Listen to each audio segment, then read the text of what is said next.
tuluyan ng bumitaw at wala ng respeto. Riza Dizon ay malungkot na pagsabog tungkol sa pagkawasa.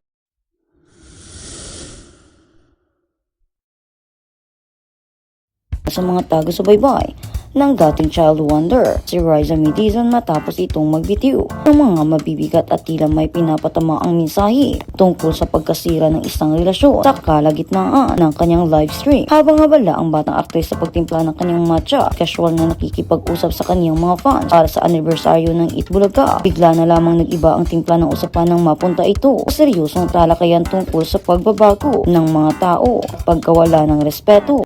Ang mga malalalim na hugot na ito ay mabilis na iniuugnay ng marami na lumalakas na balibalita. Tuluyan na silang nagkaiwalay ng landas ng kanyang matalik na kaibigan at madalas na tinutuksong kaparihan na si Bimbi Aquino na matagal na rin hindi nakikita sa kanyang tabi. Sa kabila ng kanyang masayang aura habang nagbabasa ng mga komento, hindi napigilan ni Riza na ibahagi ang kanyang pananaw na ang buhay ay isang walang katapusang paaralan kung saan ang lahat ay nagbabago at kinakailangan ng isang tao na matutong makisabay at hindi magpakulong sa nakaraan. Ngunit ang nagpatahimik sa mga manunood ay ang kanyang mariing paninindigan na ang respeto ang pinakamahalagang pundasyon ng anumang samahan. Ayon sa mga binitawang salita ng dalaga, pag nawala na ang paggalang sa isa't isa, wala nang dahilan upang ipagpatuloy pa ang ugnayan. Binigyang diin din niya na kung hindi mo kayang irespeto ang isang tao at hindi ka rin irespeto pabalik, mas mabuti pang tapusin na lamang ang relasyon kaysa hayaang patuloy na tapakan ang pagkatao ng bawat isa. Ang mga makahulugang linyang ito ay tila isang direktang saksak sa puso para sa mga umaasang mananatiling matibay ang kanilang samahan ni Bibi hanggang sa paglaki. Lalo pang lumalim ang talakayan ng ipaywatig ng aktres. Sa paglipas ng panahon, nag-iiba ang mga prioridad ng isang tao at hindi na lamang sarili ang dapat isipin sa pagbuo ng mga desisyon. Bagamat walang direktang pangalan na binanggit ang dalaga, bukod sa kanyang mga naging payo, marami ang nakapansin na ang ganitong klaseng pananaw ay nagmumula isang taong dumaan sa isang matinding pagkabigo at pagkamulat sa realidad ng buhay. Para sa mga masusugid na tagahangan na sumusubaybay sa nakakatuwang pagkakaibigan ni Riza at Bimbi, mula pa noong sila ay mga paslit na nagbibigay ng saya sa telebisyon. Ang mga salitang ito ay isang mapait na paalala na ang mga paboritong tambalan sa screen ay humaharap din sa malulungkot na pagsubok sa likod ng kamera. Ang bigla ang pagbuhos ng emosyon na ito sa gitna ng isang simpleng online na tsikahan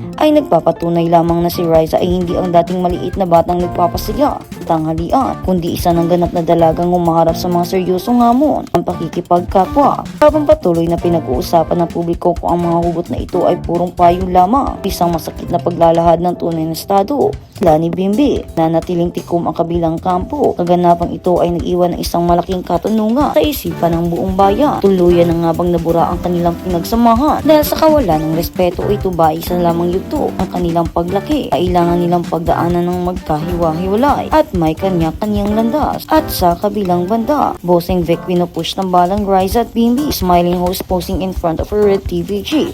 May isang bubuyat na nag-tweet na bit na buhayin o ibalik ni Bossing Vic Soto ang tambalan ni Bimbi at Riza. May Dizon na nakatrabaho niya sa MMFF, movie na may Little Bossings as child stars in 2013. Ang chika, palak daw isama ng veteranong komedyante at TV host ang dalawa sa kanyang MMFF entry this year. Kung mangyayari ito, isang kakaibang love team na may romansa ang ipinanganak. Matatanda ang kailan lamang ay nagpakilig ang tandem ni Bimbi at Riza May. Ang mag-guest ang una para batiin ang huli. Birthday to sa kanilang non-time variety show. Umalik pa nga sa Itbulaga si Bimbi at nag-co-host. Sayang nga lang at nakabakasyon si Riza May. Well, maganda nga namang training ground ang show para mahasa pa ang hosting skills ni Bimbi. Naman na ang talino sa inang si Chris Aquino. Bukod pa riyan, hindi na rin tayo magtataka kung sa nasabing show una nating mapanood na kumanta si Bimbi lalo na't napabalitang he's taking vocal lessons under Cornerstone. Kung sakaling magiging regular sa show si Bimbi, malaki ang potential ng kanilang tandem ni Riza May para kagatin ng Double Cuts. For sure, aalagaan din siya ni Bossing Vic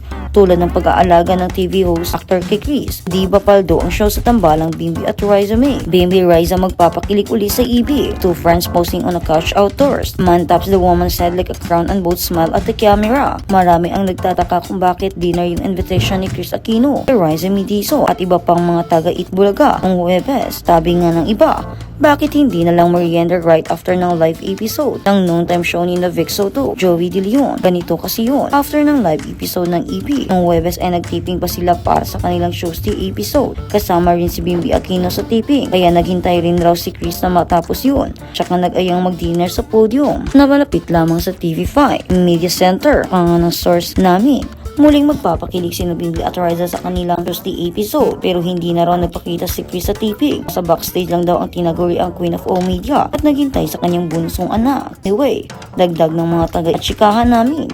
Bilib sila sa mag-inang Chris at Bimbi dahil magaling makisama ang mga ito. Syempre, kakabilib daw ang pagiging supportive ni Chris sa pag-co-host ni Bimbi sa EB. In fairness, happy lang daw si Chris na pinanood ang ginawa ni Bimbi at hindi siya pake-alamera ha. Kaya nga love raw ng mga taga-8 Bulaga si Bimbi at na rin si Chris. Sa kabilang banda, sinabi ni Boy Abonda na masaya siyang makitang muli si Chris Aquino sa screen. Proud of you, Chrissy. Ipinahayag ng veteranong talent manager at host na si Boy Abonda ang kanyang kagalakan ng makitang muli sa screen ng isa sa kanyang mabubuting kaibigan na si Chris Aquino. Kanyang paglabas nitong nakaraang linggo, sinabi ng King of Talk na ipinagmamalaki niya ang pagbabalik ng reyna ng lahat ng media ng Pilipinas. Ilang taon nang nakatrabaho ni Boy si Chris at binisita pa siya noong nagpapagamot siya sa United States ilang taon na ang nakaraan. Ang dalawa ay dating nang nag-host ng kapamilya show na Aquino and Abonda Tonight, Boy and Chris the Boss at SNN Showbiz News ngayon. Among others, ang aking kaibigan si Chris Aquino is back on screen. Nagbabalik trabaho si Chris para sa isang promotional campaign Netflix. Napanood na natin to.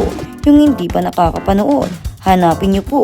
Boy Express. Ito ang kanyang first project mula nang nagpahinga siya mula sa showbiz para magpagamot sa kanyang mga autoimmune diseases. Boy added. Sa kanyang daang-daang pagbabalik, ipinahayag ng Kapuso host kung gaano siya kasaya at kasabik na makita muli kanyang matalik na kaibigan sa telebisyon. Nakakatuwang makita si Chris na ginagawa ang pinakamamahal niya. Proud of you, Chrissy, at maraming salamat. Pagtatapos ni Boy, kamakailan ang naging headline si Chris matapos lumabas sa isa sa mga promotional video ng Netflix Philippines, saan gumanap siya bilang chef head of insight and content analysis. Kika, mabilis na inihayag ng mga kaibigan at tagahanda ng showbiz icon kung gaano ka-fresh ang makita siyang muli sa harap ng kamera. Dati ibinahagi ng entertainment vlogger na si Mama Doy ang isang mabilis na behind the scenes na pagtingin sa Netflix promotional campaign. Saan nila huka ni Chris, halatang nasasabik ang Queen of All Media ng makabalik. Ngunit ibinunyag ni Mama Doy ang mga hamon na kailangan tiisin ng una sa shooting. During the shoot, I saw how hard it was for her because yung rheumatoid arthritis, talagang namamagay yung legs, pati yung buto. Felt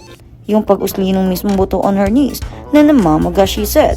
Sa kabila nito, ipinagmamalaki ni Chris ang kanyang professionalismo dahil hindi niya ipinakita ang sakit na kanyang nararamdaman. Sinisigurado niya na mas mataas ang kalidad ng performance niya at hindi magpakulong sa nakaraan. Ngunit ang nagpatahimik sa mga manunood ay ang kanyang mariing paninindigan na ang respeto ang pinakamahalagang pundasyon ng anumang samahan.